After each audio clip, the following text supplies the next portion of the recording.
So that was a bit of a rip roar through Tiffy's tune, which is a Lennie Niehaus piece, and I've just put the title of the book in the comments because it's a bit of a mouthful, so better get it right, just in text. It's a good little piece for just doing some jazz where you don't have to think about improvisation, and that's generally the spirit I find of the Lennie Niehaus books. If you don't want to be making stuff up, take something that seems to have just poured out of this guy's mind and it's all kind of improvisational in nature. Now, the benefit of this particular book is that quite often the 4-bar phrases are all happening on each individual line. So the mystery of some of these other Lennie Niehaus books of trying to uncover the phrasing isn't so difficult in this particular book. So if you take the very first line, that's your entire 4-bar phrase.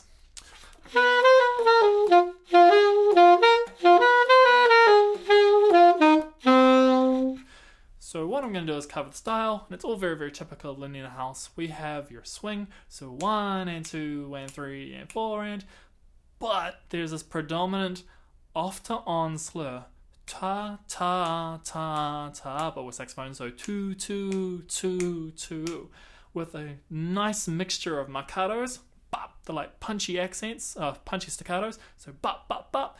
And a lot of tenuto, so you got to get them as long as possible. Nya, nya, nya. So if we take the very first line, we've got a tenuto, 2, then your offbeat slur, 2, 2, 2, bop, boo, ah. Quite often, the last quaver, the 4-and quaver, is going to act as a lead-in. And this again is quite predominant through a lot of this jazz music. And 1 and 2 and 3, this anacrusis, this leading to 1. And 1 and 2 and 3, and so we take the first line as an example. Okay, we've got that marcato, boo ba da ba doo bop, and then anacrusis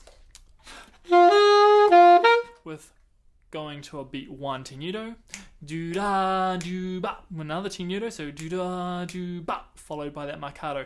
And this is just the general style of the entire piece, and very much like is the common vocabulary for jazz in general. So if you can master it in a piece like Tiffy's tune, don't ignore it. Don't ignore it. This is like the common language that speaks to every musician in a stage band. Okay, everyone's reading from that same score, and if everyone can do those marcatos and those tenutos exactly together, it sounds so tight. Okay, if you ever wonder why a band's not quite fitting, it's because that little common language, what they're reading on the page, that mixture of accents and staccatos and marcatos and legatos and stuff, if the band is a little bit different how they're treating them throughout the band, it's not as effective as it could be. Okay, so if you get that language down, you're sorted. And the marcato at the end. There are a few places though where we have that classic really, really, really long lead into the next phrase. So I think it's like line 1, 2, 3, 4, 5, 6. So line 6, we've got this 4-bar phrase, say.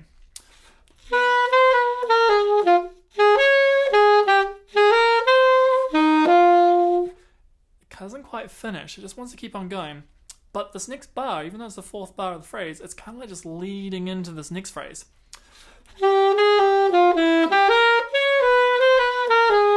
Because it's kind of gone back to the tune again. So there is an element of that, of finding the phrases, but as I said, it's basically 4-bar phrases every line.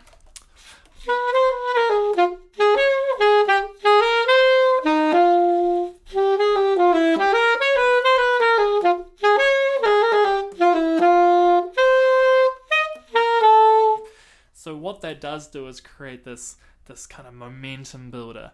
But there's a rest before that lead in, so you've got plenty of time to breathe. There's no big deal there. It's just an appreciation of where the phrases begin and end and what's the music doing. Okay, it's leaning into that beginning idea again. I think the only time there's a 5-bar line is the second to last one. But it's very, very easy to know where the phrases are.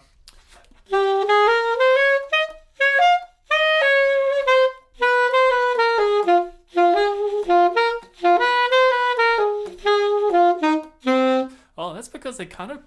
Okay, actually, you know what? This is probably the part of the piece where it breaks the mold a little bit. It has this little extra... has this like little 2-bar phrase. Then it brings back. that the last 8 bars. So it's not actually a perfect multiple of 4 here, this piece, the rand in this extra 2 bar phrase. So I'm going to go back a bit. Here's a phrase.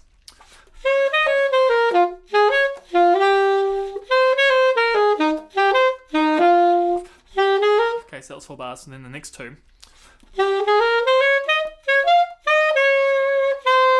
Kind of creating a bit of tension here, but really it's just going back to the beginning idea.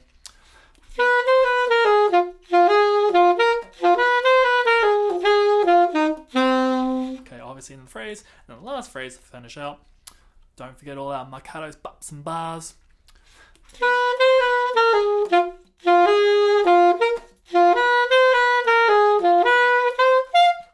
And there you have it. That is Tiffy's tune, Lennie Niehaus. Get these books. These are great books. Get every saxophonist who's really, really into jazz, or actually even if you're not into jazz, but you really should be doing some jazz pieces, grab these Lennie Niehaus books. They're quite numerous. I'm sure you'll pick like one of the... What have we got here? What is it? What was this book? Okay, it's the Basic Jazz Conception for Saxophone by Lennie Niehaus. Okay, they're quite old books. I'm sure you'll be able to find one lying around. They have some duet versions as well, so they are around and they're great books. Pick yourself up one.